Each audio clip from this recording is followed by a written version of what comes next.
വചനമെന്നാൽമാവിൻ ദാഹം തീർപ്പാ അരുളുകദാസരിൽ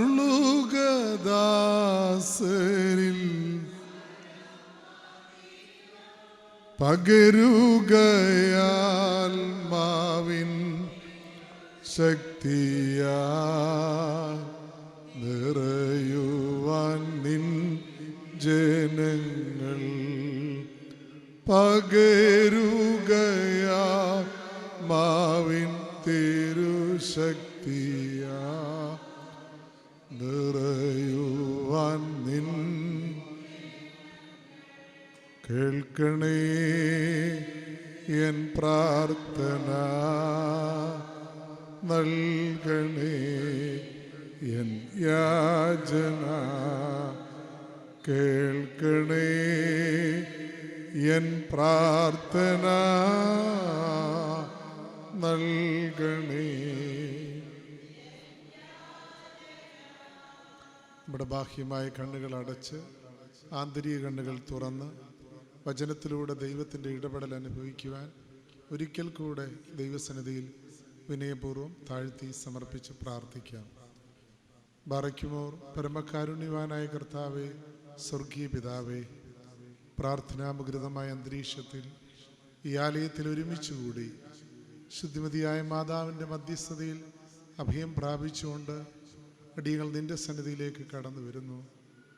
സംഭവബഹുലമായ ലോകത്തിൽ ഇന്നയോളം കാത്തു പരിപാലിച്ചത് നിൻ്റെ സ്നേഹവും കരുണയും കരുതലുമെന്ന് തിരിച്ചറിഞ്ഞ് ആ കൃപയുടെ കരങ്ങളിൽ സമർപ്പിച്ച് തിരുഹിതപ്രകാരം ജീവിപ്പാൻ ഞങ്ങളെ അവിടുന്ന് അനുഗ്രഹിക്കണമേ. എമ്മൗസിലേക്ക് ശിഷ്യന്മാർ നിരാശരായി അതീവ ദുഃഖത്തോടെ കടന്നു പോകുമ്പോൾ തൻ്റെ സാന്നിധ്യം കൊണ്ട് അവരെ ബലപ്പെടുത്തുകയും വചനം വ്യാഖ്യാനിച്ച് പ്രത്യാശയുടെ പുതിയ വഴി തുറന്നു കൊടുക്കുകയും ചെയ്തതുപോലെ തമ്പുരാനെ, അടിയങ്ങൾ കൂടി വന്നതിൻ്റെ നടുവിൽ അവിടുന്ന് ഉണ്ടാകണമേ. നൊമ്പരങ്ങളും ആകുലതകളും ആശങ്കകളും ഞങ്ങൾക്കുണ്ട്. ഇടർച്ചകൾ സംഭവിച്ചിട്ടുണ്ട്, പാളിപ്പോയിട്ടുണ്ട്. തമ്പുരാനെ, അവിടുന്ന് ഞങ്ങളോട് സംസാരിക്കണമേ.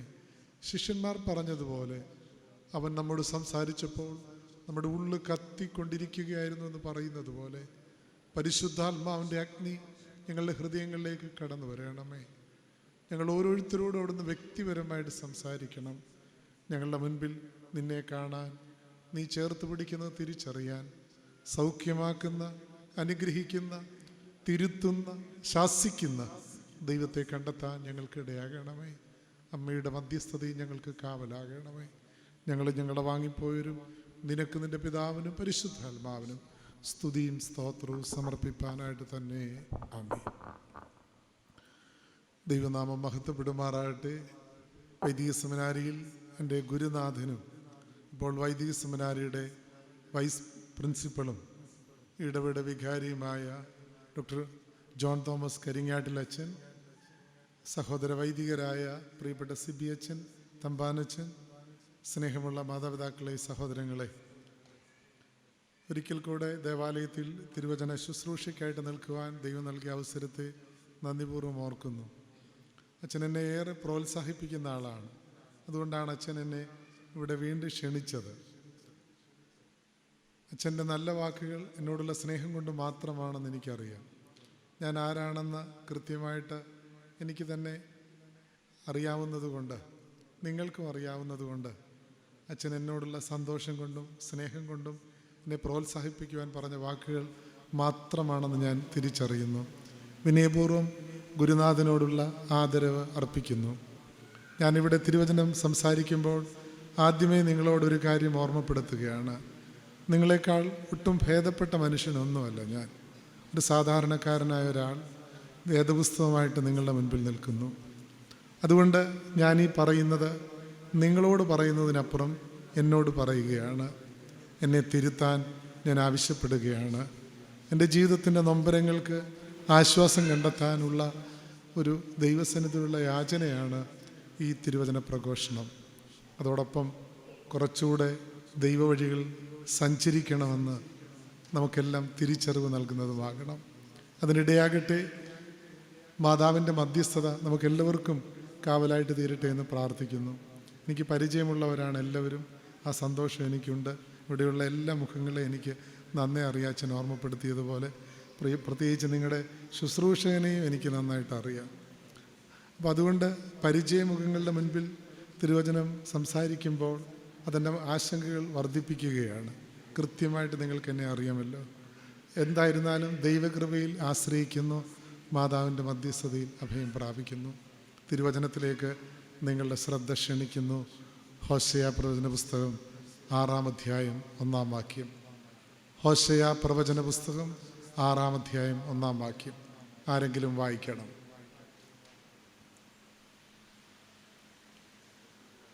നിങ്ങളെ വേദപുസ്തകം എടുത്തു വരുമ്പോഴത്തേക്ക് ഒരു സമയമാകുമെന്ന് എനിക്ക് തോന്നുന്നു. അതുകൊണ്ട് ഞാൻ തന്നെ അങ്ങ് വായിക്കാം. വരുവീ, നാം യഹോവയിങ്കിലേക്ക് മടങ്ങി വരിക. അവൻ നമ്മെ കടിച്ചു കീറി കളഞ്ഞിരിക്കുന്നു, അവൻ നമ്മെ സൗഖ്യമാക്കും.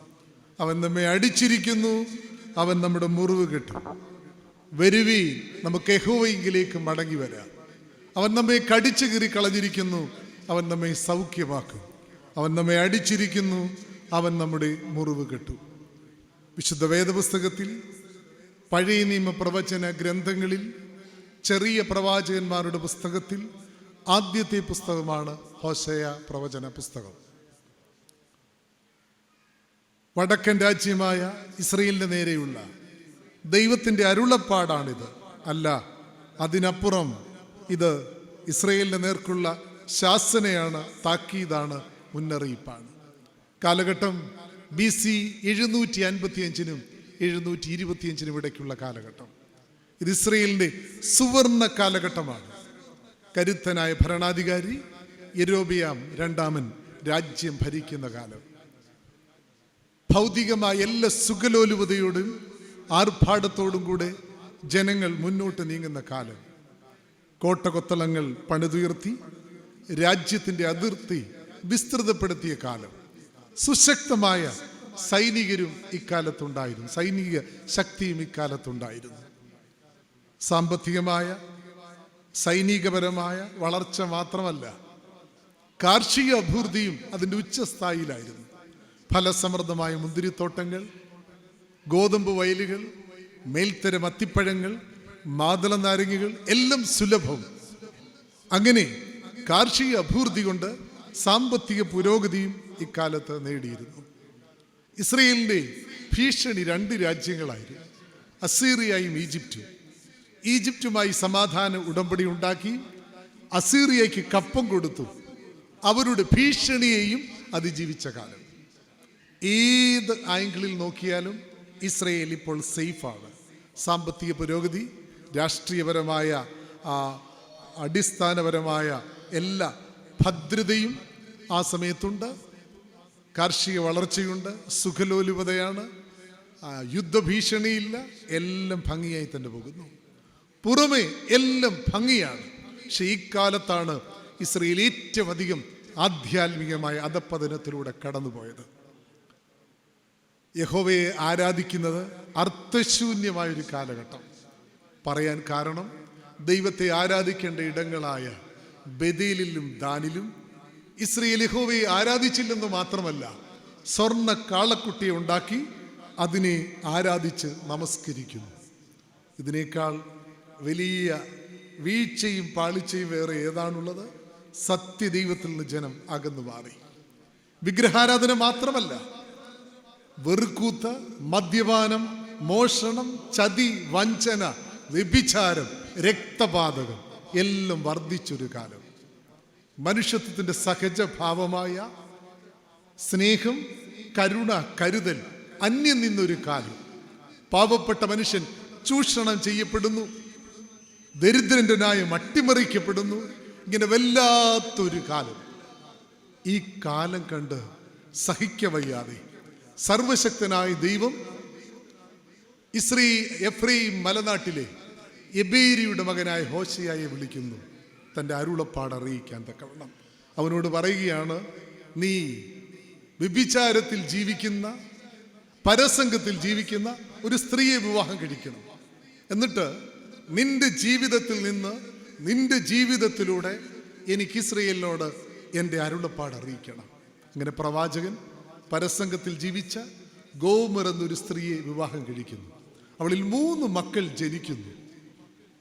ഒരാളുടെ പേര് ഇസ്രയേൽ, മറ്റേയാളുടെ പേര് ലോ അമി, പിന്നെ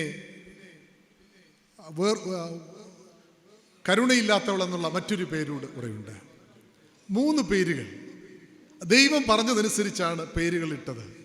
Israel, Lo-Ruhamah, Lo-Ammi. Israel എന്ന് വെച്ച് കഴിഞ്ഞാൽ ദൈവം വിതയ്ക്കുന്നു. ലോരുഹീമ എന്ന് വെച്ചാൽ കരുണയില്ലാത്തവൾ. ലോ അമി എന്ന് വെച്ച് കഴിഞ്ഞാൽ എൻ്റെ ജനമല്ല.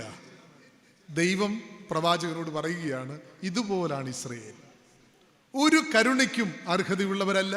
അതുകൊണ്ട് അവർ എൻ്റെ ജനമല്ല. അതുകൊണ്ട് ഞാൻ അവരുടെ മേൽ നാശം വിതയ്ക്കാൻ പോവുകയാണ്. ദൈവത്തിൻ്റെ അരുളപ്പാടും പേറി തൻ്റെ തകർന്ന കുടുംബ പശ്ചാത്തലത്തിൽ നിന്നുകൊണ്ട്, തകർന്നതെന്ന് പറയാൻ നിങ്ങൾ ഓർത്തോണം, ഒരു വേശ്യയാണ് വിവാഹം കഴിച്ചിരിക്കുന്നത്. അത് സുഖകരമല്ലല്ലോ. തകർന്ന കുടുംബജീവിതമല്ലേ?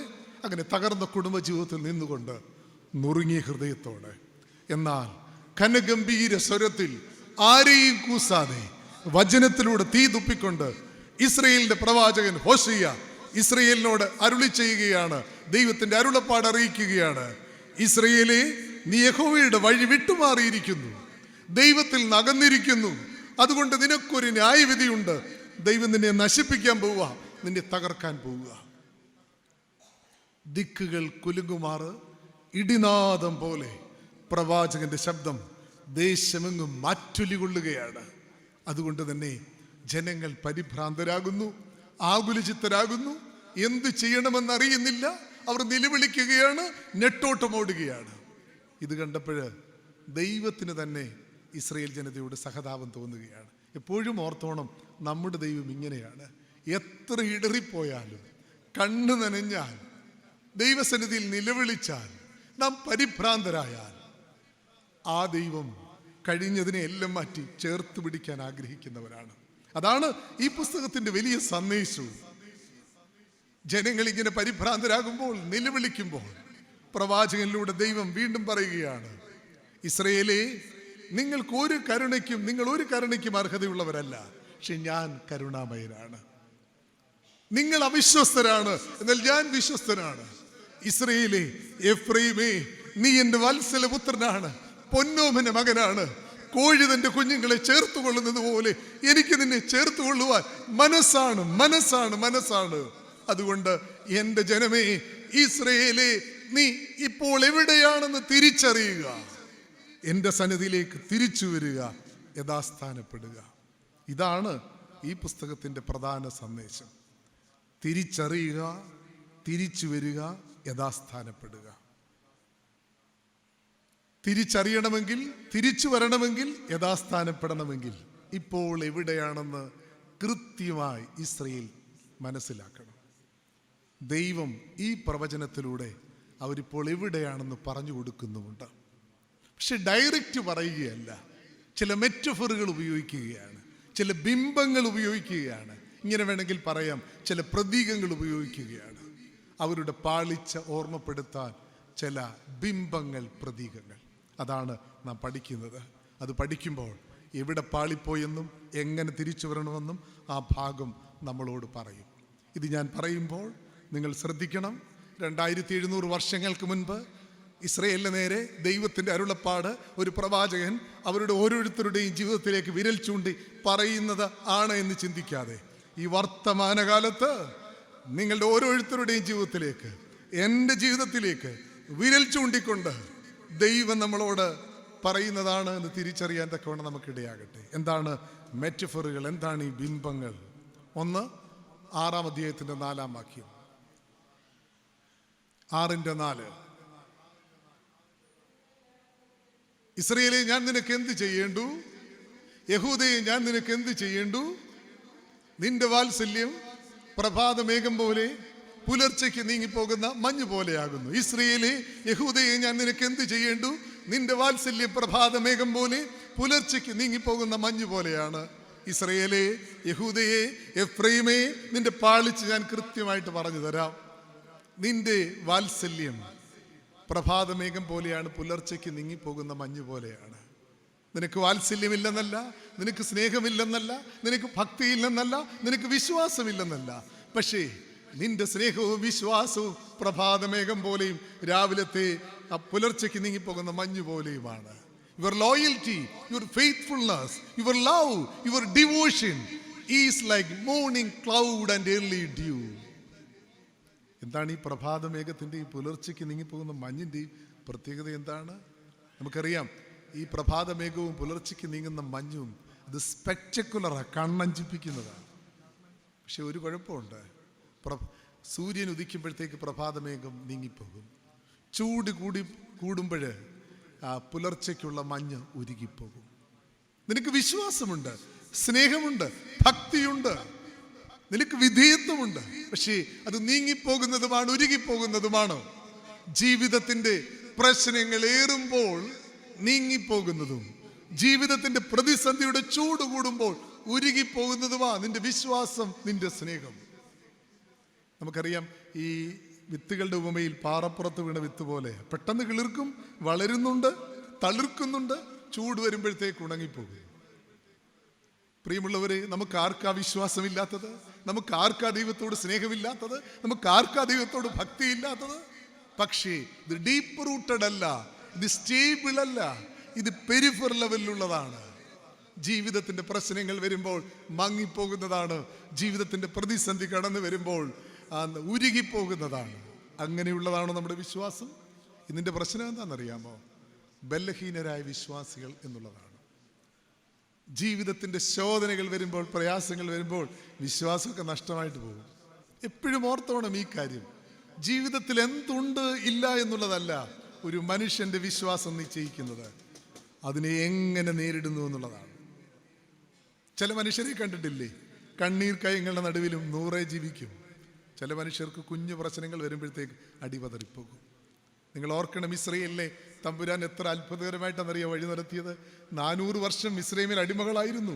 40 വർഷം അവർ മരുഭൂമിയിലൂടെ നീങ്ങിപ്പോയി, നടന്നു നീങ്ങി. എന്തെല്ലാം പ്രതികൂലതകൾ ഉണ്ടായിരുന്നു. അവിടെയെല്ലാം കണ്ണിലെ കൃഷ്ണമണി പോലെ തമ്പുരാൻ കാത്തത്. കൂലം കുത്തി ഒഴുകുന്ന ചെങ്കടലിനെ ഉണങ്ങിയ നിലമാക്കി മാറ്റി. പാറയിൽ നിന്ന് വെള്ളം നൽകി, മരുഭൂമിയിൽ അപ്പം നൽകി, അവർക്ക് ഭക്ഷിക്കാൻ ഇറച്ചി നൽകി. പകൽ മേഘസ്തംഭമായ അഗ്നിത്തൂണായി കൂടെയിരുന്നു. ഇതെല്ലാം കഴിഞ്ഞു. കനാനിൽ അവർ എത്തി. അവർക്കൊരു രാജാവിനെ കൊടുത്തു, രാജ്യം കൊടുത്തു. ജനം ദൈവത്തെ മറക്കാൻ തുടങ്ങി. ജീവിതത്തിന്റെ കുഞ്ഞു പ്രയാസങ്ങളും വിഷമങ്ങളും ഒക്കെ വരുമ്പോഴത്തേക്ക് സത്യദൈവത്തെ മറന്ന് മിഥ്യാമൂർത്തികളുടെ പിന്നാലെ ഇസ്രയേൽ പാഞ്ഞു തുടങ്ങി. ഈ പശ്ചാത്തലത്തിലാണ് ദൈവം പറയുന്നത്, ഇസ്രയേലേ, നിനക്ക് വിശ്വാസമുണ്ട്, നിനക്ക് എന്നോട് സ്നേഹമുണ്ട്, ഭക്തിയുണ്ട്, വിധേയത്വമുണ്ട്. പക്ഷേ അത് ഡീപ്പ് റൂട്ടഡ് അല്ല. ജീവിതത്തിന്റെ പ്രശ്നങ്ങൾ നീങ്ങിപ്പോകുന്നതും പ്രതിസന്ധികൾ ഉരുകിപ്പോകുന്നതുമാണ്. എന്നെ കരയിപ്പിച്ചിട്ടുള്ള വേദപുസ്തകത്തിൽ ഒരു വാക്യമുണ്ട്, ഹബക്കൂക്ക് പ്രവചനം 3:17. അത്തിവൃക്ഷം തളിർക്കയില്ല, മുന്തിരിവള്ളിയിൽ അനുഭവം ഉണ്ടാകുകയില്ല, ഒലിവുമരത്തിന്റെ പ്രയത്നം നിഷ്ഫലമായി പോകും, നിലങ്ങൾ ആഹാരം തരികയില്ല, ആട്ടിൻകൂട്ടം തൊഴുത്തിൽ നശിച്ചു പോകും, ഗോശാലകളിൽ കന്നുകാലികൾ ഉണ്ടാകുകയില്ല. എങ്കിലും എങ്കിലും എങ്കിലും ഞാൻ യഹോവയിൽ ആനന്ദിക്കും. എന്തോരു ബലം നൽകുന്ന ഒരു വാക്യാന്നറിയാവോ? എല്ലാം പ്രതികൂലമാകട്ടെ, എങ്കിലും യഹോവയിലുള്ള വിശ്വാസത്തിൽ നിന്ന് ഞാൻ മാറില്ല എന്ന്. നിങ്ങൾ കേട്ടിട്ടുണ്ടോ എന്ന് എനിക്കറിയില്ല. പൂന്താനം എന്ന പരമ കൃഷ്ണഭക്തനായ ഒരു മനുഷ്യനുണ്ട്. കൃഷ്ണകീർത്തനങ്ങൾ ഒത്തിരി എഴുതിയിട്ടുള്ള ആളാണ്. 20ാമത്തെ വയസ്സിൽ അദ്ദേഹം വിവാഹം കഴിച്ചു. അദ്ദേഹത്തിന് മക്കളില്ല, നേർച്ചയിടാത്ത പുണ്യസ്ഥലങ്ങളില്ല, പോകാത്ത ക്ഷേത്രങ്ങളില്ല. പക്ഷെ പൂന്താനത്തിന് മക്കളില്ല, കാത്തുകാത്തിരുന്നു. ഒടുവിൽ 30ാമത്തെ വയസ്സിലാണ് അറ്റുനോറ്റൊരു കുഞ്ഞിനെ കിട്ടുന്നത്. നമ്മളൊക്കെ പറയുമല്ലോ, തറയെ വെച്ചാൽ ഉറുമ്പരിക്കും, തലയെ വെച്ച പേനരിക്കും എന്നൊക്കെ പറഞ്ഞ്. അങ്ങനെ പൊന്നുപോലെ പൂന്താനം തൻ്റെ കുഞ്ഞിനെ കൊണ്ട് നടക്കുക. കുഞ്ഞിൻ്റെ 1ാമത്തെ ജന്മദിനമായി. ജന്മദിനത്തിൻ്റെ ദിവസങ്ങളിലെങ്കിലും ഒന്ന് ആഘോഷം നടത്തണമെന്ന് പൂന്താനം ചിന്തിക്കുകയാണ്. ഏറ്റവും അടുത്ത ബന്ധുക്കളെയും മിത്രങ്ങളെയൊക്കെ വീട്ടിൽ വിളിച്ചു.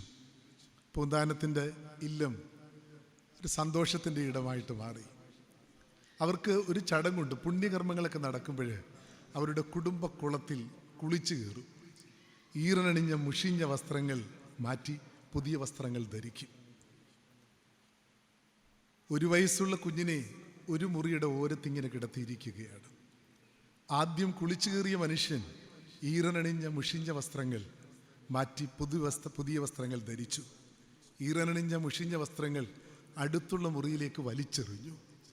അവിടെ കിടന്നിരുന്ന 1 വയസ്സുള്ള കുഞ്ഞിൻ്റെ മീതെയായ തുണി. പിന്നീട് കുളിച്ചു കയറിയ ഓരോ മനുഷ്യരും മുഷിഞ്ഞ ഈറനണിഞ്ഞ വസ്ത്രങ്ങളെല്ലാം, അവിടെ ഒരു മുഷിഞ്ഞ വസ്ത്രം കിടക്കുന്നു, അതിൻ്റെ മീതെ വലിച്ചെറിഞ്ഞു.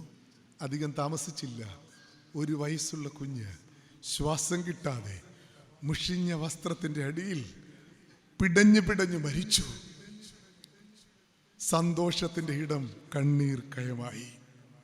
പൂന്താനത്തിൻ്റെ ബന്ധുക്കളും മിത്രങ്ങളും വാവിട്ട് കരഞ്ഞു. ഈശ്വരന് എന്തിനാണ് ഇങ്ങനൊരു സ്വാത്വികനായൊരു മനുഷ്യന് ഇങ്ങനൊരു കുഞ്ഞിനെ കൊടുത്തത്?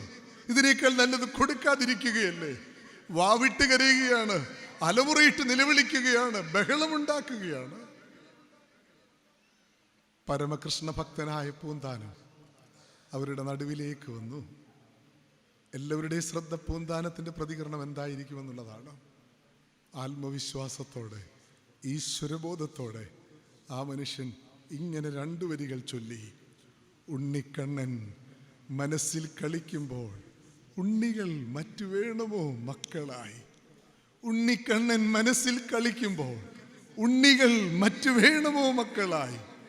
എൻ്റെ നെഞ്ചിനകത്ത് എൻ്റെ ഉണ്ണിക്കണ്ണനുണ്ട്, പിന്നെ എനിക്കെന്തിനാ വേറെ മക്കൾ? ഈ കൃഷ്ണഭക്തനായ മനുഷ്യൻ ക്രൈസ്തവരായ നമ്മുടെ ആത്മീയതയെ നോക്കി വെല്ലുവിളിക്കുകയാണ്. ജീവിതത്തിൻ്റെ കുഞ്ഞു പ്രശ്നങ്ങളിൽ അടിപതറിപ്പോവുക, നമ്മൾ നിരാശചിത്തരാകുക. നമ്മുടെ വിശ്വാസം എന്താ? നമ്മുടെ ഭക്തി എന്താ? ദൈവത്തോടുള്ള സ്നേഹം എന്താ? വിധേയത്വം എന്താ? നിങ്ങൾ എപ്പോഴും ഓർക്കണം, നിങ്ങളിൽ ഇടപെടാതിരിക്കാൻ പറ്റാത്തവണ്ണം മാറി നിൽക്കുന്നവനല്ല നിങ്ങളുടെ ദൈവം. നിങ്ങളുടെ യുക്തി പരാജയപ്പെടാം, സമ്പത്ത് പരാജയപ്പെടാം, നിങ്ങളുടെ സ്ഥാനങ്ങൾ വിഫലമാകാം, അതുകൊണ്ട് ഒരു പ്രയോജനവുമില്ലാതാകാം. പക്ഷേ എന്നാലും ഇടപെടുന്ന ഒരു ദൈവമുണ്ട്. ഗബ്രിയേൽ ദൂതൻ കന്യക മറിയാമിന്റെ അടുക്കൽ പറഞ്ഞത്? കർത്താവ് നിന്നോടുകൂടെ ഉണ്ടെന്ന്. എന്തൊക്കെ വരട്ടെ, ദൈവം കൂടുണ്ട്. അവസാനം പറയുന്നത് എന്തെന്നറിയാമോ? ദൈവത്തിന് ഒരു കാര്യം അസാധ്യമല്ലല്ലോ, ഒരു കാര്യം അസാധ്യമല്ലല്ലോ. നിങ്ങൾക്ക് ഒത്തിരി വിഷമം വരുമ്പോഴേ, ഇനി അടുത്ത ചുവട് എങ്ങനെയാണെന്ന് പ്രയാസപ്പെടുമ്പോഴേ നിങ്ങൾ ഈ വാക്യം ഒരു 10 തവണ അങ്ങ് ചൊല്ലണം. ദൈവത്തിന് ഒരു കാര്യം അസാധ്യമല്ലല്ലോ എന്ന്.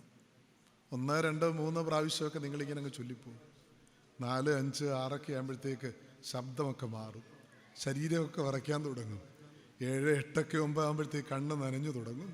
10 ആകുമ്പോഴത്തേക്ക് നിങ്ങൾ വാവിട്ട് കരഞ്ഞിരിക്കും. ദൈവത്തിന് ഒരു കാര്യവും അസാധ്യമല്ലല്ലോ. ഈ അടുത്ത സമയത്ത് ഏറെ ചർച്ച ചെയ്യപ്പെടുന്ന ഒരു സംഭവമുണ്ട്. നിങ്ങൾ ഒരുപക്ഷെ കേട്ട് കാണുമായിരിക്കാം. ബറോഡയിലുള്ള കാർഡിയക് സർജൻ ശൈലേഷ് മേത്ത, അദ്ദേഹത്തിൻ്റെ കീഴിലുള്ള ജൂനിയർ ഡോക്ടർമാർ റെഫർ ചെയ്യുന്ന കോംപ്ലിക്കേറ്റഡ് കേസസ് മാത്രമേ അദ്ദേഹം എടുക്കാറുള്ളൂ. അങ്ങനെ ജൂനിയർ ഡോക്ടർമാർ റെഫർ ചെയ്തൊരു കേസ് വന്നു.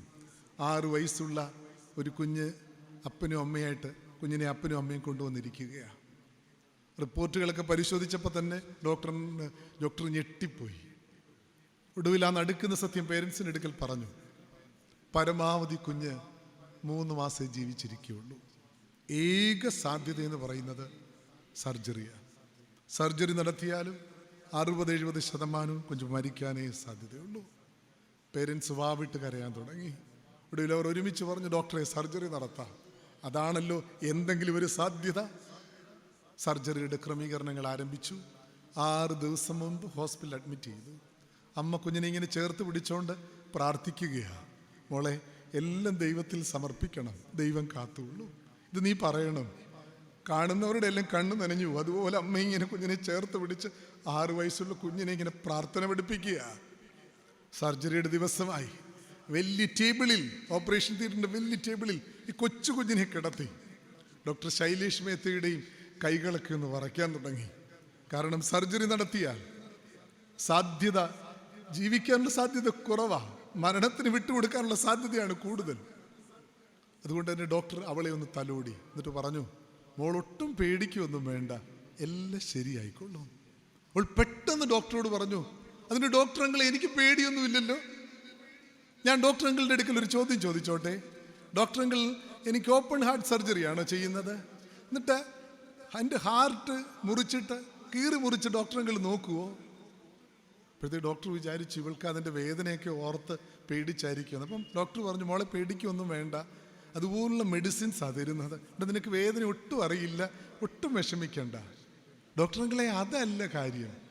എൻ്റെ അമ്മ എപ്പോഴും എൻ്റെ അടുക്ക പറയുന്ന ഒരു കാര്യമുണ്ട്, മോളെ നിൻ്റെ ഹൃദയത്തിനകത്താ ദൈവം ഇരിക്കുന്നതെന്ന്. അപ്പോൾ ഡോക്ടർ അങ്കിൾ ഇങ്ങനെ കീറി മുറിച്ച് ഹൃദയം ഇങ്ങനെ തുറന്ന് നോക്കുമ്പോൾ എൻ്റെ ദൈവത്തെ അവിടെ കാണുകയാണെങ്കിൽ എൻ്റെ ദൈവം എന്നോട് എന്തെങ്കിലും പറയും, അത് പിന്നീട് എൻ്റെ അടുക്ക വന്ന് പറയണം, ഡോക്ടർ ഉറപ്പ് നൽകണം.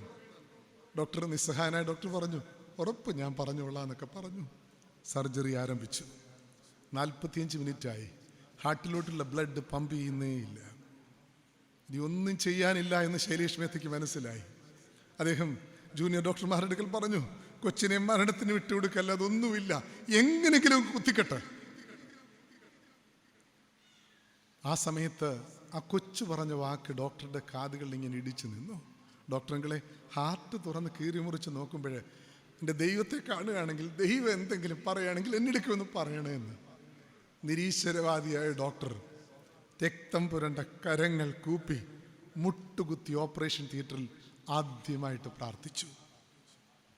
അവളും അവളുടെ അമ്മയും പറയുന്നത് അവളുടെ ഹൃദയത്തിൽ ദൈവമുണ്ടെന്നാ. അങ്ങ് അവിടെ ഉണ്ടെങ്കിൽ ഞാനൊരു അപേക്ഷ വെക്കുകയാണ്, അവളെ എങ്ങനെയെങ്കിലും ജീവിതത്തിലേക്ക് കൊണ്ടുവരണം, കൊണ്ടുവന്നേ മതിയാകുള്ളൂ. ഞാൻ പരാജയപ്പെട്ടു, എനിക്കിനി ഒന്നും ചെയ്യാൻ പറ്റില്ല. ഡോക്ടർ അങ്ങ് അല്ലമുറിയിട്ട് കരയാൻ തുടങ്ങി. നേഴ്സസൊക്കെ വന്ന് അദ്ദേഹത്തെ ആശ്വസിപ്പിക്കാൻ തുടങ്ങി. പെട്ടെന്ന് ജൂനിയർ ഡോക്ടർ ഒരാൾ ഓടി വന്ന് പറഞ്ഞു, ഡോക്ടറെ, ഹാർട്ടിലോട്ടുള്ള ബ്ലഡ് പമ്പ് ചെയ്യാൻ തുടങ്ങുന്നു, നമുക്ക് സർജറി പുനരാരംഭിക്കണം. പെട്ടെന്ന് ഡോക്ടർമാർ ടീമായിട്ട് കൂടി ശൈലേഷ് മേത്തയുടെ നേതൃത്വത്തിൽ സർജറി പുനരാരംഭിച്ചു. 5 മണിക്കൂർ കൊണ്ട് സർജറി പൂർത്തീകരിച്ചു. കുഞ്ഞ് അപകടനില കടന്ന് ജീവിതത്തിലേക്ക് വന്നു. ഡോക്ടർ പറഞ്ഞു, 6 മാസം കൊണ്ട് അവൾ സാധാരണ ജീവിതത്തിലേക്ക് പോകും. അവൾ സാധാരണ ജീവിതത്തിലേക്ക് മാറിയെന്ന് മാത്രമല്ല, നിരീശ്വരവാദിയായ ഒരു മനുഷ്യൻ വിശ്വാസിയായി. അദ്ദേഹം പറയുക, ഇന്ന് ഏത് സർജറി ചെയ്യുമ്പോഴും ഞാൻ കരം കൂപ്പി പ്രാർത്ഥിക്കും, ഞാൻ പരാജയപ്പെടാം, ദൈവമേ നീ അപ്പം പ്രവർത്തിക്കണം. പ്രിയമുള്ളവരെ, എനിക്ക് നിങ്ങളോട് പറയാനുള്ള കാര്യം ഇതാണ്. ഒത്തിരി ഭാരമായിട്ട് ഇവിടെ വന്നിട്ടില്ലേ? ഇതെങ്ങനെ പരിഹരിക്കണമെന്ന് വിഷമിച്ച് നിൽക്കുകയല്ലേ നിങ്ങൾ? ഫലമില്ലാതായി. അത് മക്കളെ പറ്റി ആയിക്കൊള്ളട്ടെ, സാമ്പത്തിക കാര്യങ്ങളായിക്കൊള്ളട്ടെ, കുടുംബ പ്രശ്നങ്ങളായിക്കൊള്ളട്ടെ, ബിസിനസ്സിൻ്റെ തകർച്ചയായിക്കൊള്ളട്ടെ, കുടുംബജീവിതത്തിൽ ഒറ്റപ്പെടുന്നതായിക്കൊള്ളട്ടെ, തൊഴിൽ രംഗങ്ങളിലെ സമ്മർദ്ദങ്ങളായിക്കൊള്ളട്ടെ, പരിഹാരമില്ലാതെ നിങ്ങൾ ചിന്തിക്കുന്ന വിഷയങ്ങളായിരിക്കാം. ഓർക്കണം, ദൈവത്തിന് ഇടപെടാൻ പറ്റാത്തതായിട്ട് ഒന്നുമില്ല ഇവിടെ. അത് വിശ്വസിച്ചു പോകണം. അല്ലെങ്കിൽ മാതാവിൻ്റെ പെരുന്നാളിൽ വന്നുകൂടി എന്ന് പറഞ്ഞിട്ട് അർത്ഥമില്ല. നിങ്ങളുടെ യുക്തി പരാജയപ്പെടും, പണം പരാജയപ്പെടും, കഴിവുകളെല്ലാം പരാജയപ്പെടും, ലോകം നിങ്ങളെ പകയ്ക്കും, അടുത്ത ചുവട് എവിടെ വെക്കണമെന്ന് നിങ്ങൾ ആശങ്കപ്പെടും. പക്ഷെ അപ്പോഴിടപെടുന്ന ഒരു ദൈവമുണ്ട്, കൃത്യസമയത്ത് ഇടപെടുന്ന ദൈവം. ഇസ്രയേലെ, നിന്നെപ്പറ്റി ഞാൻ പാളിച്ച പറയുന്നത് എന്താണെന്നറിയാമോ? നിനക്ക് വിശ്വാസമുണ്ട്, സ്നേഹമുണ്ട്, ഭക്തിയുണ്ട്, പക്ഷെ ഇതെല്ലാം പെരിഫറൽ ലെവല, ഡീപ്പ് റൂട്ടഡ് അല്ല. എനിക്ക് ഇടപെടാൻ പറ്റത്തില്ലെന്നാ പലതിലും നീ ചിന്തിക്കുന്നത്. നീ പരാജയപ്പെടുന്നിടങ്ങളിൽ ഞാൻ ഇടപെടും. അതുപോലെ നമ്മളും ഭക്തിയുണ്ട്, സ്നേഹമുണ്ട്, വിശ്വാസമുണ്ട്, ചില സമയത്ത് ആശങ്കയാണ്. വിശ്വാസം ആഴപ്പെടണമെന്ന് വേദപുസ്തകം ഇന്ന് നമ്മെ ഓർമ്മിപ്പിക്കുന്നു, ഈ പെരുന്നാൾ ഓർമ്മപ്പെടുത്തുന്നു. 2:7-4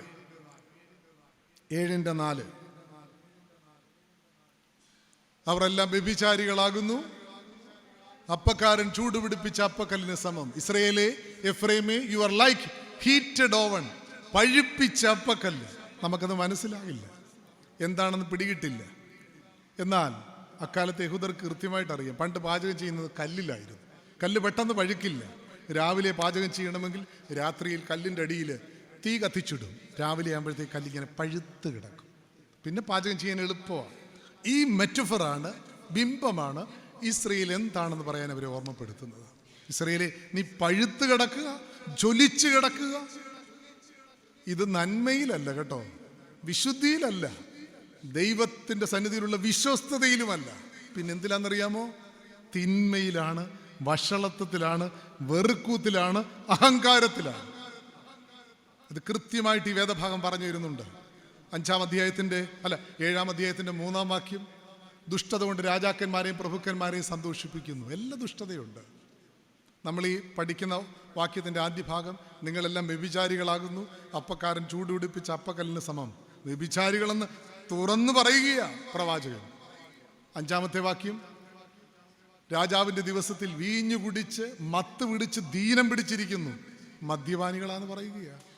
5-2, ചതിവുണ്ട്, മോഷണമുണ്ട്, വഞ്ചനയുണ്ട്, രക്തപാതകമുണ്ട്, എല്ലാം ഉണ്ട്. അഹങ്കാരം ഇങ്ങനെ പെരുത്ത് കിടക്കുക. ഏതു തിന്മകളും ചെയ്യും, ഏത് വഷളത്വവും ചെയ്യും. എന്നിട്ട് അവർ പറയുന്നത് എന്താണെന്നറിയാമോ? അതാ കൂടുതൽ അപകടം. അവർ ദൈവത്തിൻ്റെ ജനമെന്നാ പറയുന്നത്, ദൈവത്തോടൊപ്പമെന്നാ പറയുന്നത്, ആത്മീകരെന്നാ പറയുന്നത്.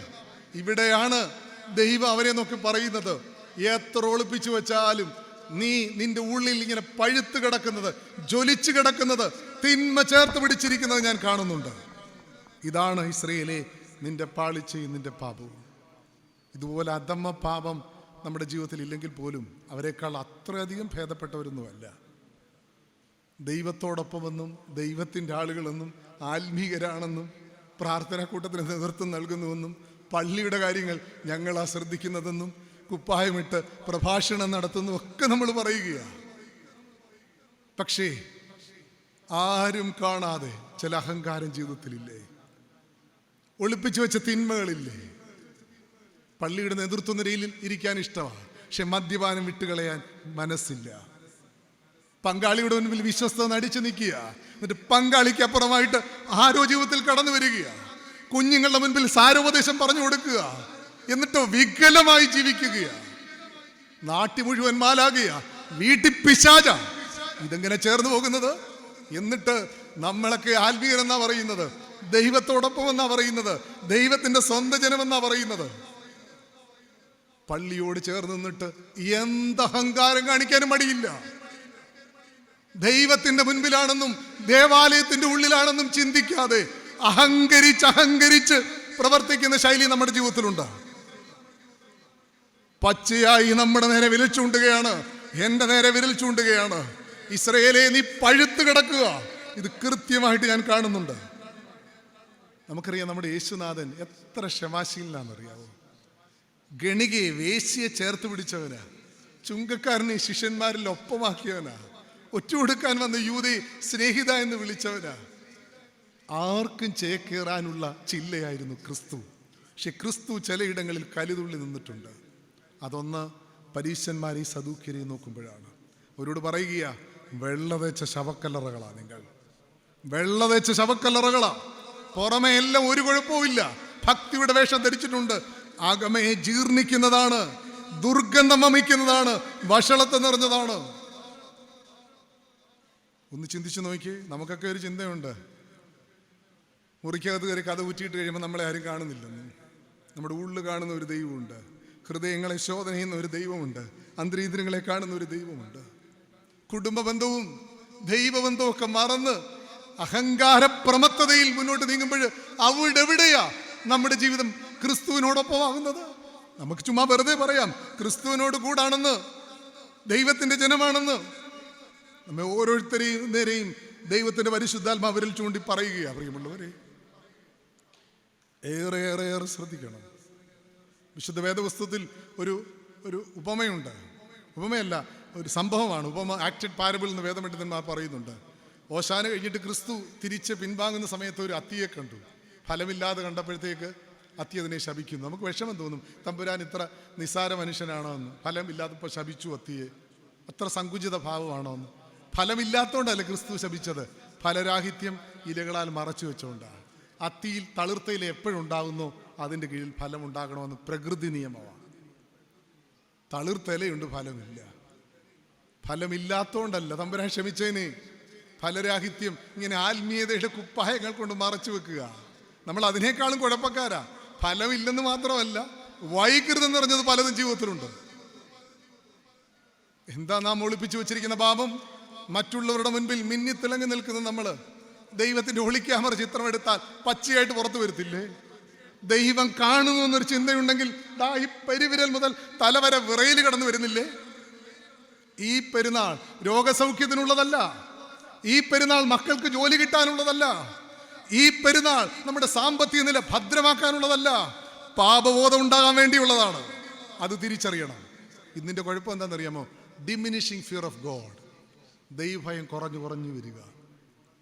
പള്ളിയിലൊക്കെ മുൻപില്ല. നമ്മൾ പ്രാർത്ഥനാ കൂട്ടത്തിന് നേതൃത്വം കൊടുക്കുന്നുണ്ട്, വാചാ പ്രാർത്ഥനകൾ നമ്മൾ നടത്തുന്നുണ്ട്, പക്ഷെ ദൈവഭയമില്ല. പണ്ടുള്ള ആളുകൾ ഇത്രയൊന്നും പള്ളിയോട് ഇങ്ങനെ ചേർന്നുള്ളവരൊന്നും അല്ല. പള്ളിയിൽ വരും, പ്രാർത്ഥിക്കും, പ്രാർത്ഥനാ കൂട്ടത്തിലൊക്കെ പങ്കാളികളാണ്.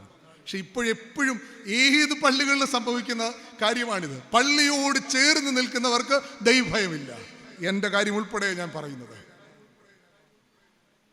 കുറച്ചുകൂടെ ദൈവഭയം നമുക്കുണ്ടാകണം.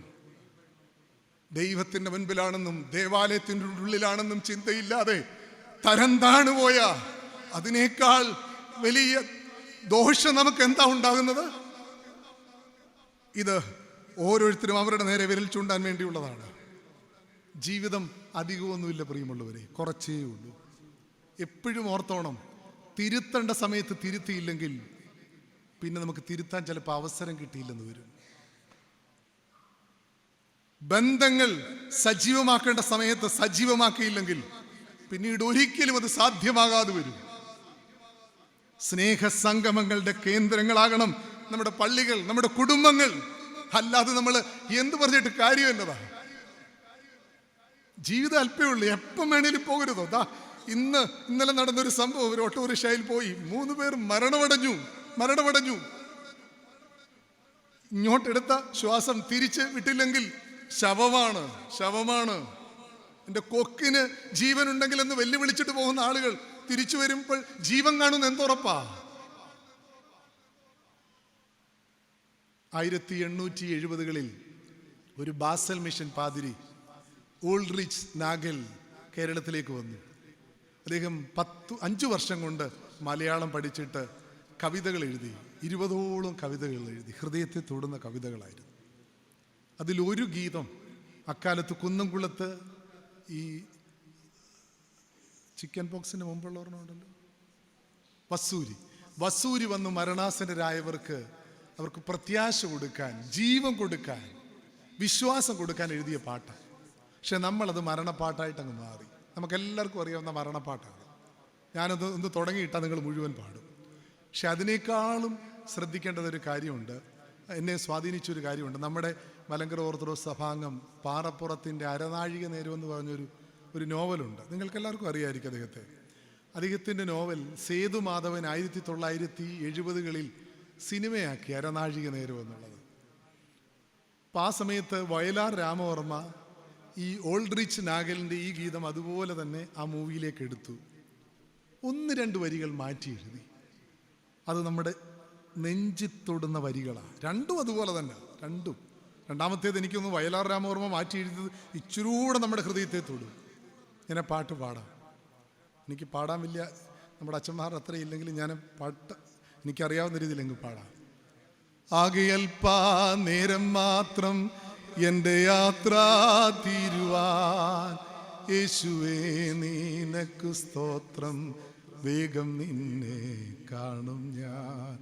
യേശുവേ നിനക്ക് സ്തോത്രം, വേഗം നിന്നെ കാണും ഞാൻ. മരണാസന്നരായവർക്ക് പ്രത്യാശ കൊടുത്ത പാട്ടായിരുന്നു. നമ്മൾ മരണ വീട്ടിൽ പാടുന്ന പാട്ടാണ്. സേതുമാധവൻ മാറ്റി എഴുതി വരി ഏതാണെന്നറിയാം? ആദ്യത്തെ വരി സെയിമാ, രണ്ടാമത്തെ വരിയാണ്. നിങ്ങളൊരു പക്ഷേ എവിടെയെങ്കിലും കേട്ട് കാണുമായിരിക്കും ഇത്.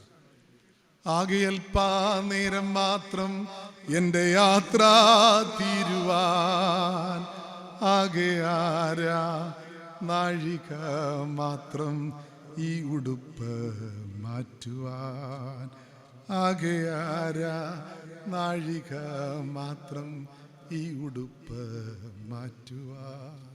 അരനാഴിക നേരെയുള്ളൂ. തിരുത്തേണ്ട സമയത്ത് തിരുത്തണം. ജീർണിപ്പിക്കുന്നത്, വഷളത്തെ നിറഞ്ഞത്, ആസക്തി നിറഞ്ഞത് ഉള്ളിൻ്റെ ഉള്ളിലുണ്ട്, ഒളിപ്പിച്ചു വച്ചിരിക്കുകയാണ്. അഹങ്കാരം നിറഞ്ഞങ്ങ് ജീവിക്കുകയാണ്. ദൈവത്തിൻ്റെ മുൻപിലാണെന്നും ദേവാലയത്തിനുള്ളിലാണെന്നും സഹോദര സ്നേഹ വലയത്തിൻ്റെ നടുവിലാണെന്നും ചിന്തിക്കാതെ എന്തും ചെയ്യും. തിരിച്ചു വരണം. വന്നേ മതിയാകുള്ളൂ. അല്ലെങ്കിൽ ഓർത്തോണം, ജീവിതം അർത്ഥമില്ലാതായി പോകും. 3:7-8.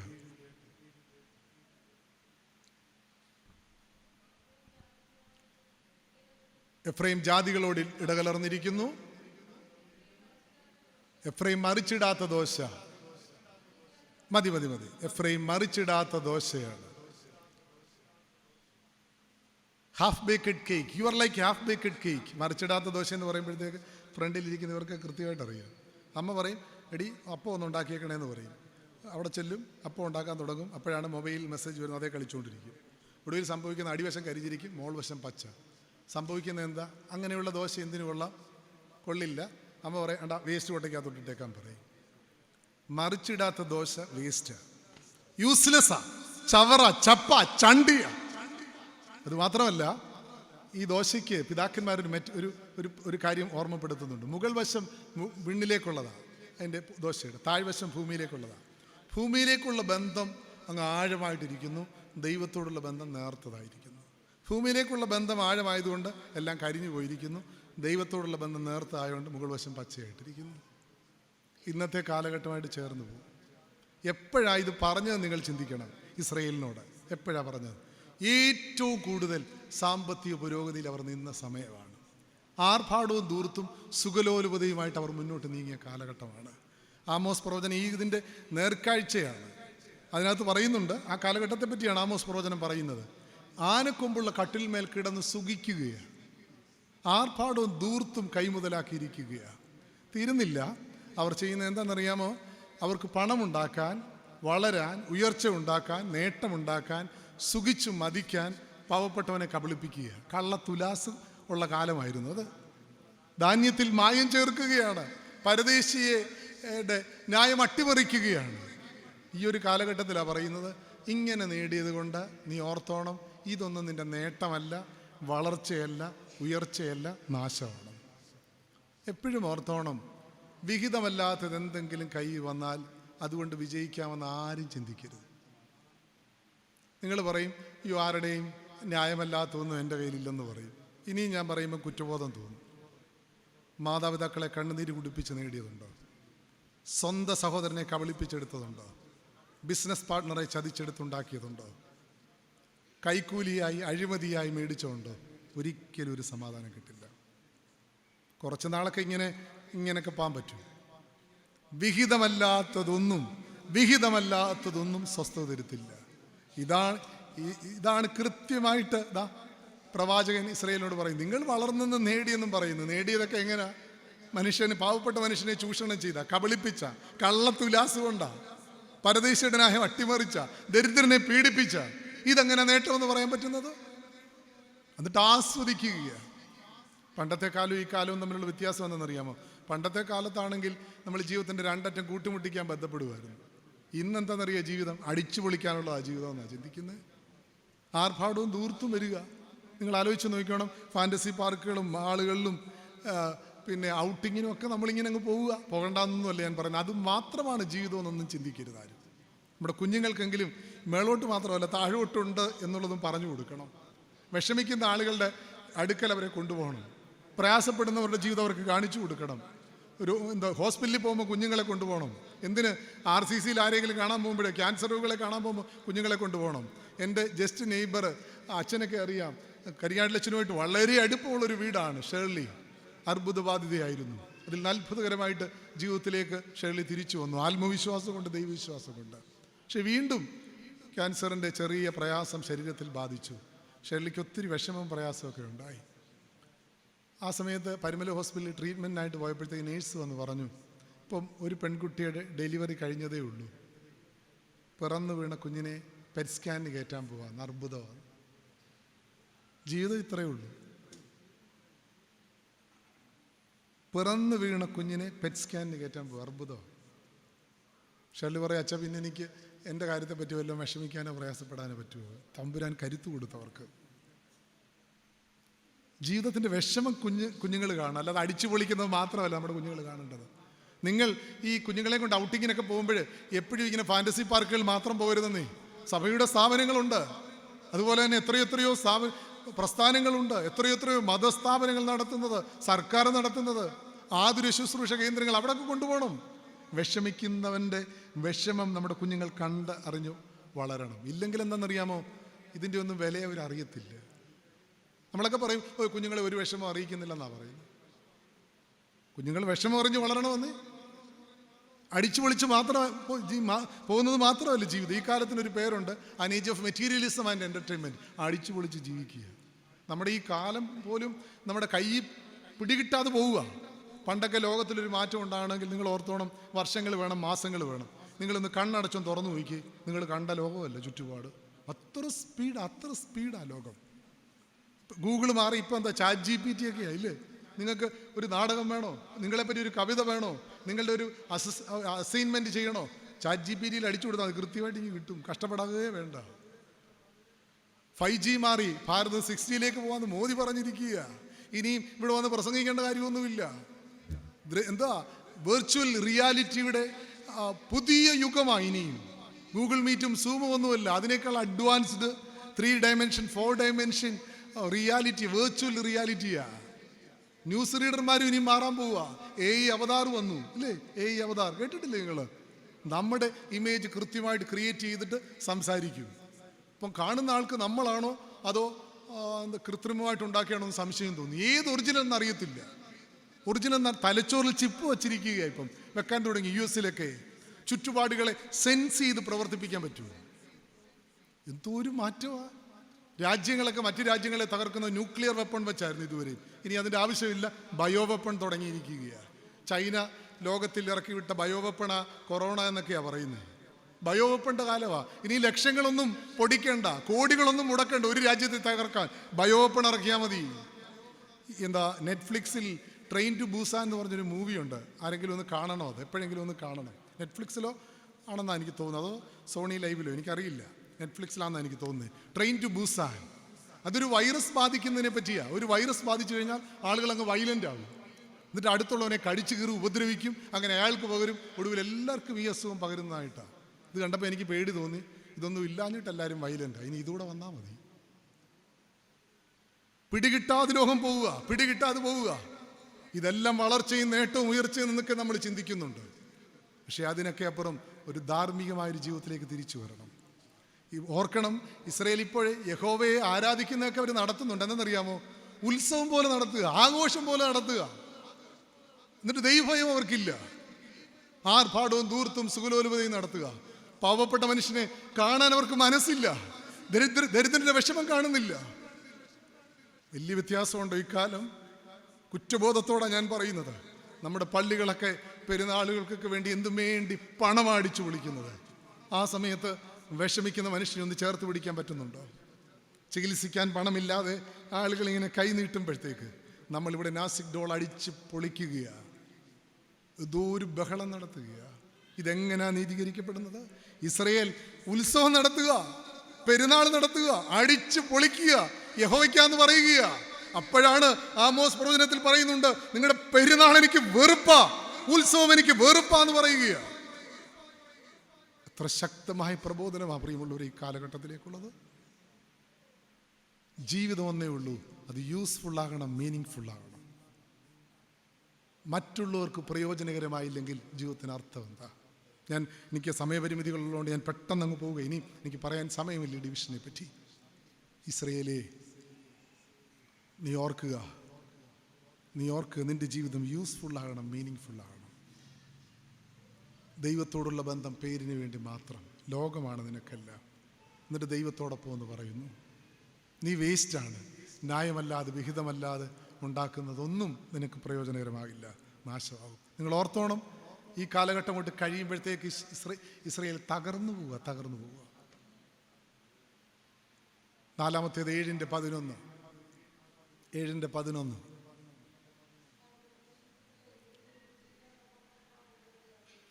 അവർ മിസ്രൈമിനെ വിളിക്കുകയും അശൂറിലേക്ക് പോവുകയും ചെയ്യുന്നു. അവർ ബുദ്ധിയില്ലാത്ത പൊട്ടപ്രാവ്. You are like silly senseless dog. ബുദ്ധിയില്ലാത്ത പൊട്ടപ്രാവ് ഇസ്രായേലിനോട് പറയുകയാണ്. പ്രാവെന്ന് പറയുന്നത് നിഷ്കളങ്കതയുടെ പ്രതീകമാണ്. പക്ഷേ മുന്നിലേക്ക് വരുന്ന ചതിയെയും വഞ്ചനയും തിരിച്ചറിയാതെ ജീവിക്കുക എന്ന് പറയുന്ന അപകടമാണ്. അതാണ് ഇവിടെ ഓർമ്മപ്പെടുത്തുന്നത്. ബുദ്ധിയില്ലാത്ത പൊട്ടപ്രാവ്. പ്രാവിൻ്റെ മുൻപിൽ ധാന്യം ഇട്ട് കൊടുത്താൽ അത് വന്ന് കൊത്തും. കൂടെ ഒരു കെണിയും കൂടെ വെച്ചാൽ അതിനകത്തൂടെ കയറിത്തരും. കെണികളെ തിരിച്ചറിയുന്നില്ല. ഇത് ഏത് പശ്ചാത്തലത്തിലാണെന്ന് പറഞ്ഞു ഓർത്തോണം. അസീറിയുമായിട്ട് ഇവർ കപ്പം കൊടുത്ത് ഉടമ്പടി ഉണ്ടാക്കിയിരിക്കുകയാണ്. അസീറിയക്കാർ എന്ത് ചെയ്തെന്നറിയാമോ?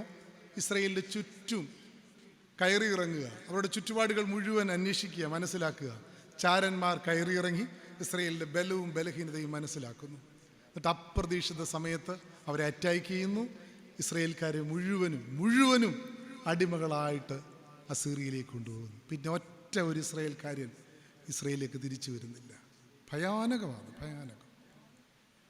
ബുദ്ധിയില്ലാത്ത പൊട്ടപ്രാവ്. ഞാനിത് നിസ്സംശയം പറയും, ഇത് ഇക്കാലത്തെ കൗമാരക്കാരോട് യൗവനക്കാരോടുള്ള ഉപദേശമാണ്. ബുദ്ധിയില്ലാത്ത പൊട്ടപ്രാവ് കെണികളിൽ വീഴും. നമ്മുടെ കൗമാരക്കാരും യൗവനക്കാരും എല്ലാവരും അങ്ങനെയാണെന്നല്ല പറയുന്നത്. പക്ഷേ വർത്തമാനകാലത്ത് ചില സംഭവങ്ങൾ നമ്മളെ ഭയപ്പെടുത്തുന്നു. ഒത്തിരി ട്രാപ്പുണ്ട്. കുഞ്ഞുങ്ങളെ, നിങ്ങൾ ഓർത്തോണം, പഴയ പോലെ അത്ര നല്ല കാലമല്ല ഈ കാലം. തന്ത്രങ്ങൾ മെനഞ്ഞ് വശീകരിച്ച് പ്രലോഭിപ്പിച്ച് തകർക്കുന്ന ആധുനിക അസീറികൾ ഇക്കാലത്തുണ്ട്. എല്ലാം ട്രാപ്പാണ്. നിങ്ങൾ ഇന്ന് പത്രത്തിൽ കാണുന്നതൊക്കെ എങ്ങനെയല്ലേ? മണി ട്രാപ്പ്, ഹണി ട്രാപ്പ്, കൊട്ടേഷൻ, ലഹരി മാഫിയ അല്ലേ? എല്ലാം അതല്ലേ?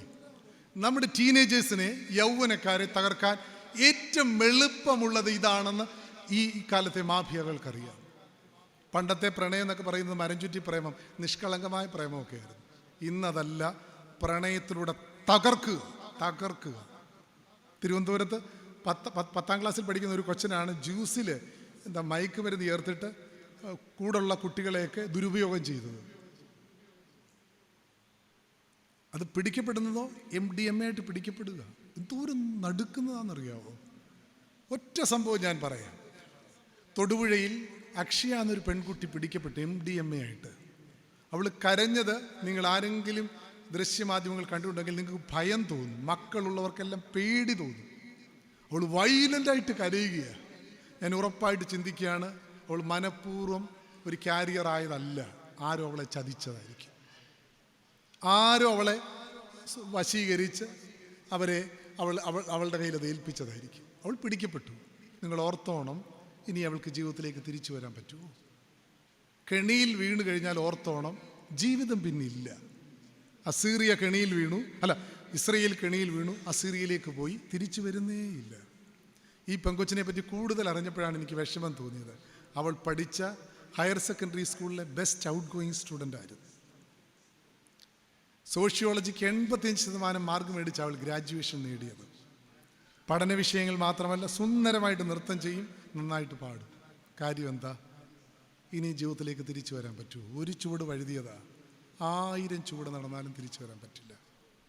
കുഞ്ഞുങ്ങളെ, നിങ്ങൾ ഓർത്തോണം, ഒത്തിരി ട്രാപ്പുകൾ ഇക്കാലത്തുണ്ട്. ആൺകുട്ടികളോടും പെൺകുട്ടികളോടും പറയുന്ന കാര്യമാണ്. ഒത്തിരി ട്രാപ്പുകളുണ്ട്. സ്നേഹം ഭാവിച്ച് വശീകരിച്ച് പ്രലോഭിപ്പിച്ച് തകർക്കുന്ന ആധുനിക അസീറിയ.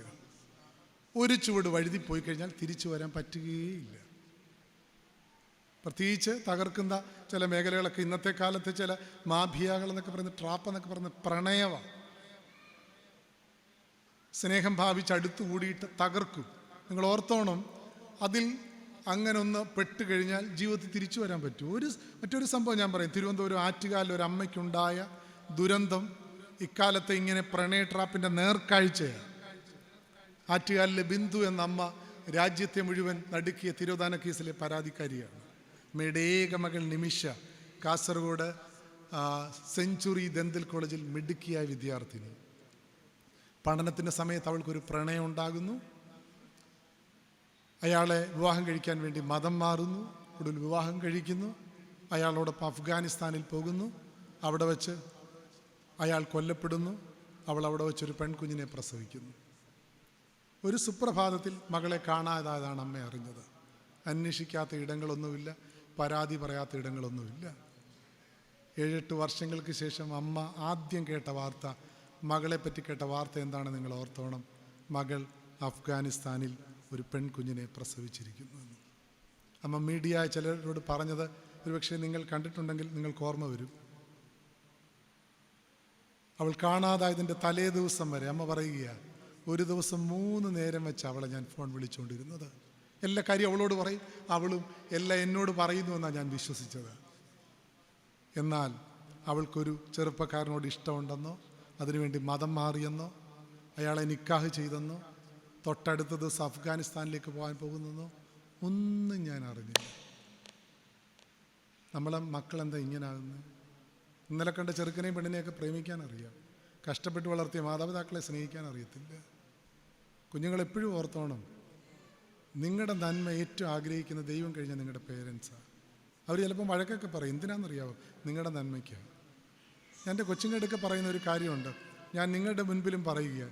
എനിക്ക് 2 പെൺകുട്ടികളാണ്. ഞാൻ അവരോട് എപ്പോഴും പറയുന്ന ഒരു കാര്യമുണ്ട്, അക്കാഡമിക് രംഗത്ത് നിങ്ങൾ എത്ര പുറകിൽ പോയാലും ഒരിക്കലും ഞങ്ങൾ വഴക്ക് പറയില്ല. പക്ഷെ അല്ലാതെ എന്തെങ്കിലും കേൾക്കാനിടയായി കഴിഞ്ഞാൽ നിങ്ങൾക്ക് സഹിക്കാൻ പറ്റില്ല.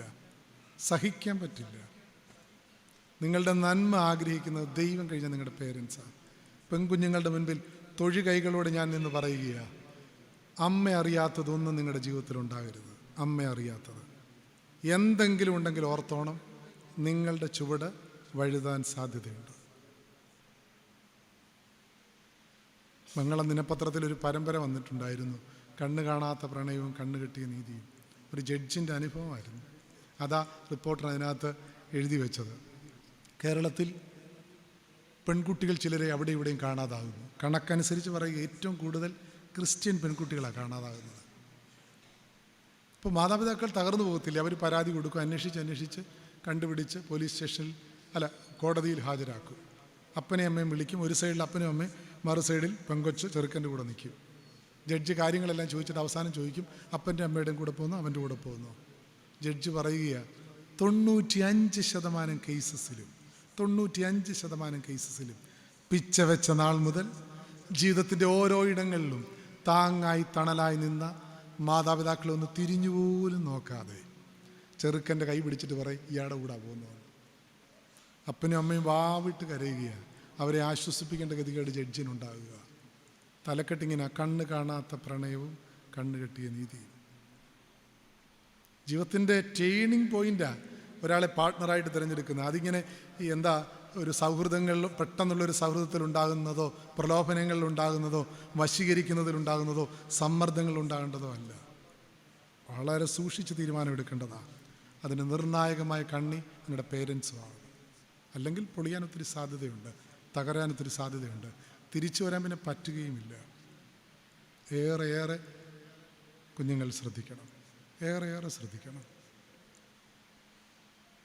അവസാനത്തെ ഒരു ചിന്ത കൂടെ പറഞ്ഞ് ഞാൻ വാക്കുകൾ ഉപസംഹരിക്കുകയാണ്. 7:16 നിങ്ങൾ തിരിയുന്നു, മേലോട്ടല്ല താനും. അവർ വഞ്ചനയുള്ള വില്ലാകുന്നു, നിങ്ങൾ വഞ്ചനയുള്ള വില്ലാകുന്നു. അവർ തിരിയുന്നു, മേലോട്ടല്ല താനും, അവർ വഞ്ചനയുള്ള വില്ല്.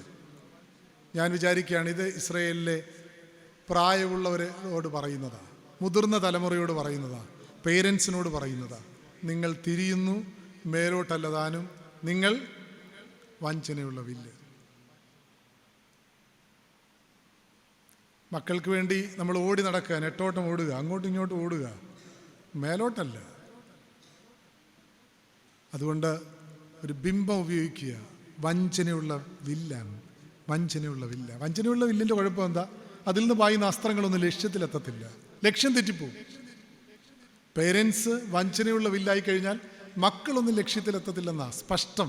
127 സങ്കീർത്തനം 4 വാക്യത്തിൽ ഇങ്ങനെ പറയുന്നു, വീരൻ്റെ കയ്യിലെ അസ്ത്രങ്ങൾ എങ്ങനെയോ അങ്ങനെയാകുന്നു യൗവനത്തിലെ മക്കൾ, അവയെ കൊണ്ട് ആവനാഴിക നിറച്ചിരിക്കുന്ന പുരുഷൻ ഭാഗ്യവാൻ. വീരൻ്റെ കയ്യിലെ അസ്ത്രങ്ങൾ ലക്ഷ്യത്തിലെത്തും. അപ്പം ഈ അസ്ത്രങ്ങൾ എന്ന് പറയുന്നത് ഏതാ? നമ്മിൽ നിന്ന് പായുന്ന അസ്ത്രങ്ങൾ നമ്മുടെ മക്കളാണ്. അങ്ങനെങ്കിൽ വില്ല ആരാ? നമ്മളാ, യാതൊരു സംശയമില്ല. നമ്മുടെ കുഞ്ഞുങ്ങൾ ലക്ഷ്യത്തിലെത്തണോ, അതിന് അതുപോലെയുള്ള മാതാപിതാക്കളാകണം. മക്കളൊന്നും ശൂന്യതയിൽ നിന്ന് പൊട്ടി വീഴുന്നതല്ല, അപ്പയും അമ്മയിൽ നിന്നുണ്ടാകുന്നതാണ്. അവരുടെ സ്വാധീനം പ്രധാന ഘടകമാണ്. ഇവിടെ മദ്യപിക്കുന്ന പുരുഷന്മാരൊന്നും ഉണ്ടോയെന്ന് എനിക്ക് തോന്നുന്നില്ല. വിഹിതമല്ലാതെ ജീവിക്കുന്നവരും കാണില്ലായിരിക്കാം. അഥവാ ഉണ്ടെങ്കിൽ ഓർത്തോണം, നിങ്ങളുടെ ചുവടൊന്ന് പിഴച്ചാൽ 70 പിഴയ്ക്ക് ഈ ഫ്രണ്ടിലിരിക്കുന്ന കുഞ്ഞുങ്ങളുടെ അവർക്ക് കൊടുക്കാനുള്ള ഏറ്റവും വലിയ ഗിഫ്റ്റ് എന്താണെന്നറിയാവോ? നല്ല മാതാപിതാക്കളാകുക എന്നുള്ളത്. അവർക്ക് പറയാനിടയാകണം. എന്തൊക്കെ പ്രശ്നങ്ങൾ വന്നാലും വഴുതിപ്പോവില്ല ഞങ്ങൾ, അതുപോലൊരു അപ്പൻ്റെ അമ്മയുടെയും മകനാ മകളാന്ന് പറയാനിടയാകണം. അല്ലാതെ അവർ പറയരുത് എങ്ങനെ ശരിയാകാനാ, ഇങ്ങേരുടെ മോനല്ലേ, ഇവരുടെ മോളല്ലേ എന്ന് പറയുന്ന സാഹചര്യം ഉണ്ടാകരുത്.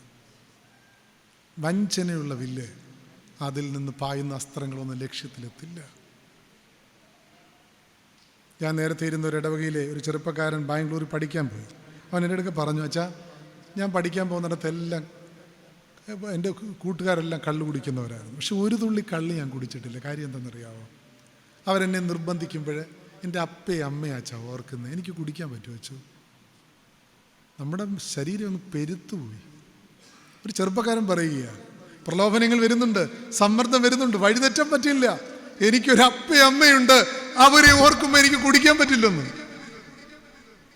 ഞാൻ ഉറപ്പ് പറയുക, നമ്മുടെ കുഞ്ഞുങ്ങളുടെ മുൻപിൽ പ്രലോഭനങ്ങളുണ്ട്, സമ്മർദ്ദങ്ങളുണ്ടാകും, പലരും വശീകരിക്കാൻ വരും. പക്ഷെ അന്നേരം അവർ നിങ്ങളെ ഓർക്കണം. ഓർത്താൽ വഴിതെറ്റില്ല, ഓർത്താൽ വഴിതെറ്റില്ല. ഇന്നിൻ്റെ ഏറ്റവും വലിയ പ്രശ്നം എന്താ? സാമ്പത്തികമാണോ, രോഗങ്ങളാണോ? ഒന്നുമല്ല, മക്കളെ കൊണ്ടുള്ള പ്രശ്നമാണ്. മക്കൾക്ക് മാതൃകയുള്ളൊരു ജീവിതം കാട്ടിക്കൊടുക്കാനിടയാണ്. കൃഷ്ണൻ നായരുടെ ആത്മകഥാപരമായ ഒരു അഭിമുഖമുണ്ട്. അതിനകത്ത് കൃഷ്ണൻ നായരോട് ചോദിച്ചു, സാർ അങ്ങ് ഒരു ആത്മകഥ എഴുതുമ്പോൾ എന്താ എഴുതുന്നത്? അദ്ദേഹം ആദ്യം പെട്ടെന്ന് എന്താ സ്പോണ്ടേനിയസ് ആയിട്ട് പറഞ്ഞ വാചകം ഇതാ: നല്ല തന്തയ്ക്കും നല്ല തള്ളയ്ക്കും പിറക്കുന്നതാണ് ജീവിതത്തിൻ്റെ സുഹൃതം. നല്ല തന്തയ്ക്കും നല്ല തള്ളയ്ക്കും പിറക്കുന്നതാണ് ജീവിതത്തിൻ്റെ സുഹൃതം. പറയാൻ കാര്യം എന്താണെന്നറിയാമോ? അപ്പൻ്റെ അസന്മാർഗിക ജീവിതം, അമ്മ അതിനോട് കാണിച്ച നിസ്സംഗത. കുഞ്ഞു പ്രായം മുതൽ കൃഷ്ണൻ നായരുടെ ജീവിതത്തിൽ ഒത്തിരി ക്ഷതങ്ങളുണ്ടാക്കി. ഒരിക്കൽ പോലും ഈ കുഞ്ഞുങ്ങൾ പറയാനിടയാകരുത്, എൻ്റെ ജീവിതത്തിൽ ഇടറിപ്പോകാൻ കാരണം ഈ അപ്പയാ അമ്മയാന്ന് പറയാനിടയാകരുത്. മറിച്ച് മക്കൾക്ക് നല്ല സ്വാധീനം കൊടുക്കുന്നവരായിട്ട് മാറണം. പ്രിയമുള്ളവരെ, ഇംഗ്ലീഷിൽ മനോഹരമായൊരു ചൊല്ലുണ്ട്: if wealth is lost, nothing is lost. If health is lost, something is lost. If character is lost, everything is lost. ഞാനത് ഇപ്പോഴിങ്ങനെ ചേഞ്ച് ചെയ്താണ് പറയുന്നത്. If wealth is lost, nothing is lost. If health is lost, something is lost. If your child is lost, everything is lost. മക്കൾ പോയാൽ എല്ലാം പോയി. എത്രയോ വീടുകൾ എനിക്കറിയാം, നിങ്ങൾക്കറിയാം, മക്കൾ നിമിത്തം തകർന്നു പോയത്. എത്രയോ വീടുകൾ നമുക്കറിയാം, മക്കൾ നിമിത്തം അനുഗ്രഹിക്കപ്പെട്ടത്. വീരൻ്റെ കയ്യിലെ അസ്ത്രങ്ങൾ എങ്ങനെയോ അങ്ങനെയാകുന്നു യൗവനത്തിലെ മക്കൾ. അവയെക്കൊണ്ട് ആവനാഴിക നിറച്ചിരിക്കുന്ന പുരുഷൻ ഭാഗ്യവാൻ. എൻ്റെ വാക്കുകൾ ചുരുക്കുകയാണ്. 5 മെറ്റഫറുകളാണ് ഇസ്രയേലിൻ്റെ പാളിച്ചയെ ഓർമ്മപ്പെടുത്താൻ ദൈവം അവരോട് പറയുന്നത്. 5 മെറ്റഫറുകൾ. ഇസ്രയേലെ, നിനക്ക് വിശ്വാസമുണ്ട്, സ്നേഹമുണ്ട്, വിധേയത്വമുണ്ട്, ഭക്തിയുണ്ട്. പക്ഷേ അത് പെരിഫർ ലെവലല്ല, ഡീപ്പ് റൂട്ടഡ് അല്ല. നമ്മിൽ ഇടപെടാതിരിക്കാൻ പറ്റാത്തവണ്ണം മാറി നിൽക്കുന്നവനല്ല ദൈവം. എന്ത് പ്രശ്നങ്ങളായിക്കൊള്ളട്ടെ നിങ്ങളുടേത്, യുക്തിയും പണവും എല്ലാം പരാജയപ്പെടട്ടെ, അതിൻ്റെ അപ്പുറവും ഇടപെടുന്ന ഒരു ദൈവമുണ്ട്. അത് വിശ്വസിക്കാൻ നിങ്ങൾക്ക് കഴിയണം. ഇസ്രയേലെ, നിങ്ങൾ പഴുത്ത് കിടക്കുക നന്മയിലല്ലല്ലോ, വിശുദ്ധിയിലല്ലല്ലോ. ദൈവത്തിൻ്റെ ജനമെന്ന് പറയുന്നുണ്ട്, ദൈവത്തോടൊപ്പം എന്ന് പറയുന്നുണ്ട്, ആത്മീയരാണെന്ന് പറയുന്നുണ്ട്, പള്ളിയുടെ മുഖ്യധാരയിലാണ്, നാട്ടിൽ മാലാഖയായിട്ട് പ്രവർത്തിക്കുന്നുണ്ട്.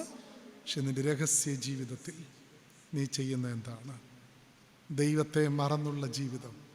മലിനമായത് ചിലതുണ്ട്, ഇടർച്ചയുള്ളത് ചിലതുണ്ട്, പാളിപ്പോയ അനുഭവങ്ങളുണ്ട്. ദൈവത്തിൻ്റെ മുൻപിലും ദേവാലയത്തിൻ്റെ മുൻപിലും അഹങ്കാരത്തോട് നിൽക്കുന്നുണ്ട്. ബന്ധങ്ങളെ മറന്ന്, ദൈവത്തെ മറന്ന് അഹങ്കരിച്ച് ജീവിക്കുക. ഇതിൽ നിന്ന് മാറണം, അനുതാപത്തോടെ തിരിച്ചു വരണം.